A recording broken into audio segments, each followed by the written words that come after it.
Hi guys, welcome to our video on ways to separate out mixtures. This is part of Unit 1, Section 2.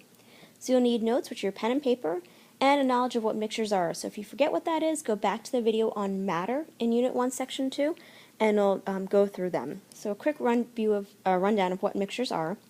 They can be physically separated.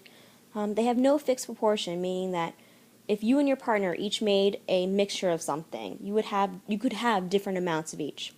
We have two different types of mixtures. One's homogeneous and the second is heterogeneous. Homogeneous mixtures are even all throughout. They have the same, they look all the same. Versus heterogeneous, you have a section that has one type of substance and another section that has another substance in there. For homogeneous, an example of this would be salt water. So if you mix the salt and water evenly throughout, you can't see the salt particles. Versus heterogeneous, if you have sand and water and you let the sand settle, there will be a whole section of sand down at the bottom and water towards the top. In this lesson, we're going through the different types of separating out mixtures. We have filtration, decanting, boil and evaporation, which is going to be crystallization, chromatography, or separating out on solubility, and distillation. So for filtration, we separate out solids from liquids. We've done this in lab before. And you need filter paper and a funnel. So the funnel is usually the glass, glass funnel, that we use in lab. Sometimes it can be plastic. And the filter paper is usually like a circular, round piece of paper. We fold it twice and open it up so that there's an opening, that there is the filter that the water and the whatever else we have in there can go through. So if you see here in the paper, we have the filtrate, which is down at the bottom. That gets passed right on through. Usually that's water, that can be something else as well. And then here we have the solid residue, and in this case it could be sand. So if we took sand and water, we could actually put it through filter paper and remove the water from the sand and separate the two. So the process of filtration is performed in the laboratory to A. Form precipitates, B. Remove water from solutions, C. Separate dissolved particles from the solvent, or D, separate insoluble substances in an aqueous mixture. So our example here was something that is not mixed in with water, not evenly distributed within the water, so it's not going to be an aqueous solution, it's going to be insoluble, meaning the water, and in this case it could be sand, they're going to be able to be separated out. So D is our answer here, because the insoluble substance could be sand in water. Another question, a student observed the following reaction. We have AlCl3 aqueous plus 3 NaOH aqueous produces, that's what that arrow means, is produces, AlOH3 solid and 3 NaCl aqueous. So after the products were filtered, which substance remained on the filter paper? Just to review, here's our arrow. Anything to the right are going to be the products, anything to the left are the reactants. We just want the products that are filtered. And we want to know what will stay in the filter paper, meaning what will not pass through. So we have two choices. We have AlOH3 solid and 3 NaCl aqueous. Now you're probably thinking, I don't know what these substances are, and it doesn't matter. All you have to look at is the state of matter. We have a solid and we have aqueous. So we want to know what will stay in the filter paper. So anything that's a solid will end up staying in the filter paper. So that's why D is our answer. We have something called decanting. This can also be similar to filtration. In this case, I would use decanting when you have a solid substance at the bottom, something like copper that's pretty dense, and it's mixed in with water. So the copper, if you poured it using the beaker on the right-hand side, the water would come out, but the copper would stay down at the bottom of the beaker. We also use this when we're decanting wine. You might hear about that. We're trying to take out any of the solid residue at the bottom of a wine bottle by putting it into a decanter, like the thing shown on the left. Another example of a physical separation or separating out mixtures is crystallization. Here we're separating out any aqueous mixture by boiling or evaporating it. So here I have a Bunsen burner on the bottom and a beaker of water at the top with some sort of particles in there, some sort of solute in there. These are aqueous mixtures, meaning that they're going to be homogeneous. So an example of this could be salt water. So if I let salt water, if I boil it out, or just let the salt water sit at above room temperature, the water will evaporate out or boil out, and then all we'll have left is the salt at the bottom. Distillation is a little bit different. Here we have aqueous mixtures, aqueous solutions, and we can separate them out using a little bit more of a complicated system here. So here on the left-hand side, we'll go from left to right. We have a Bunsen burner, so we're heating up something inside of a flask. This could be food dye and water. So you have food coloring and water in there. So the vapors are coming out, and we're checking the temperature. So we're actually doing this based on boiling point. So make sure you write down the distillations based on boiling point. So whichever one has the lower boiling point, meaning whichever one has the lower temperature it's going to boil at, will come out as the vapors and then come into what we call a condenser.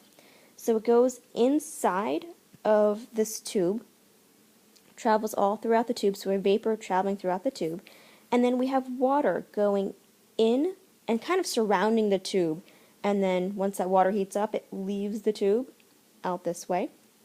So we usually have hoses hooked up to the sink, and so what the water does is it cools down whatever that vapor is, so it recondenses as droplets down into our flask that we want to keep it in.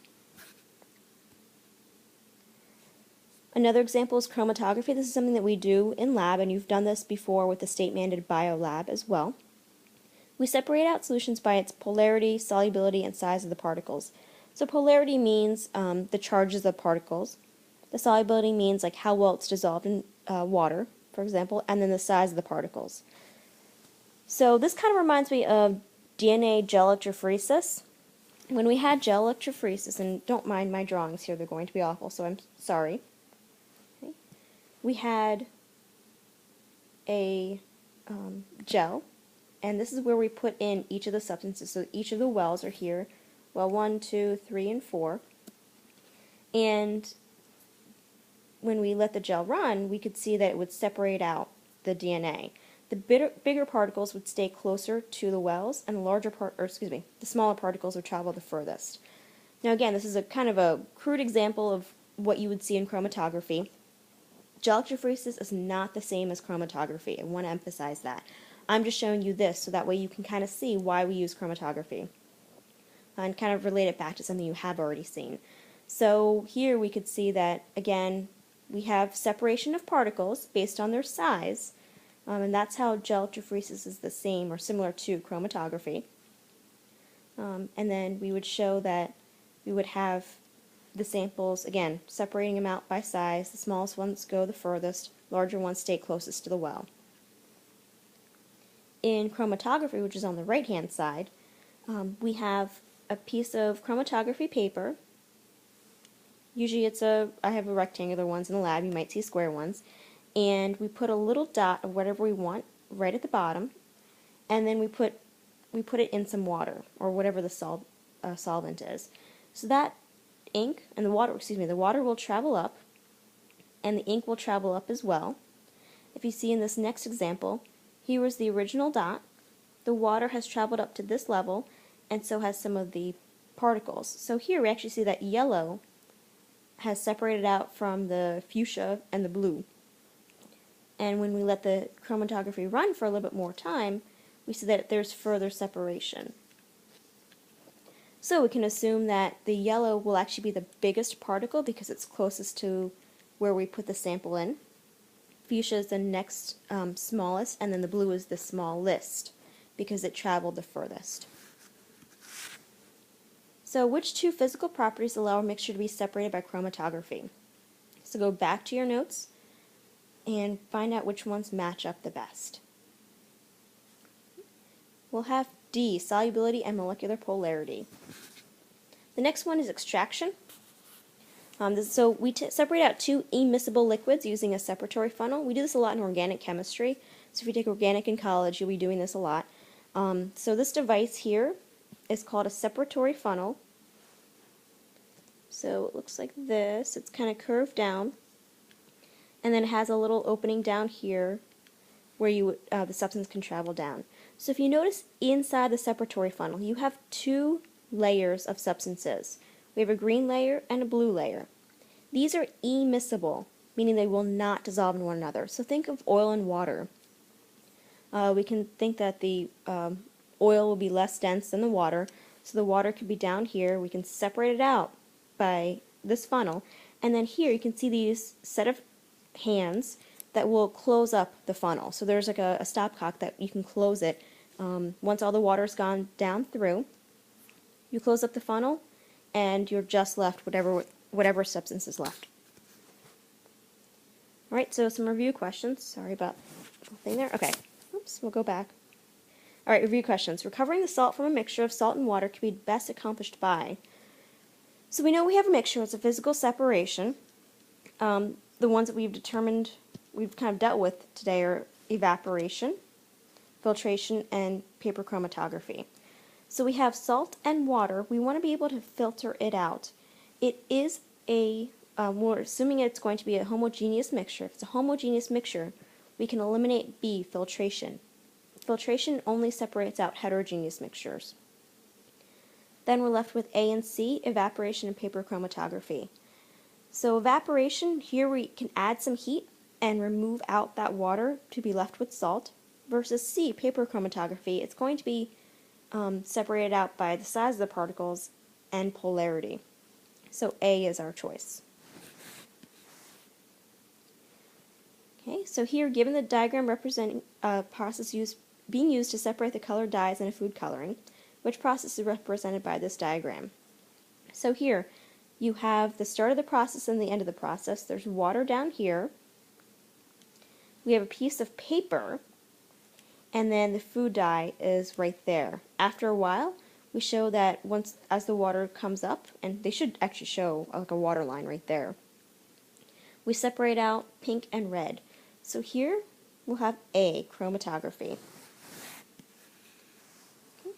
So a quick little summary, we can separate mixtures using physical means. Go back through those types of physical separations that we just talked about. Make sure you go through, memorize, unfortunately, the key terms that go with it, so you can easily answer them using or with a multiple choice set of questions. Have a great day, guys. Take care.